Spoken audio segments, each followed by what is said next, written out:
Deməli Kərbəlayı, əlində sunmazdı. Deyirsən ki, qardaşım, bina evi, nə bilim, olsun da qardaşım, istəyirəm ki, mənim binada evim olsun. Allah yaxşı. Qiymət 55 min manat. Bax, bəri başdan deyirəm. 55 min manata 45 kvadrata yaxın bir dənə mənzilimiz çıxır satışa. Bax, qardaş, bu gördüyüm bizim zalımızdır. Balkondan çıxış yerimiz buradandır. Ondan sonra bu bizim kuxnadır, Amerikanski stillə kuxnamızdır. Gəl bura, gəl bura.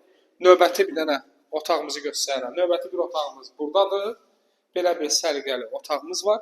Evdə təmir işləri getdiyinə görə bir balaca səliqəsi, yəni təmir işləri gedir deyə belədir. Bax qardaş, hamısı yerində. Ev tam şəkildə remont olunub, sizlərə təhvil veriləcək. Qiymət yenə də dediyim kimi 55 min manata xırdalanda polis bölməsinin yanından aradan girdin, düz burdasan. Elə mərkəzin düz yolunun Heydər Əliyev prospektinin üstündədir. Bu qiymətə gəz xırdalanı tapa bilmərsən. Özü də harda yolun üstündə. Allah alanı da, satana da xeyir eləsin.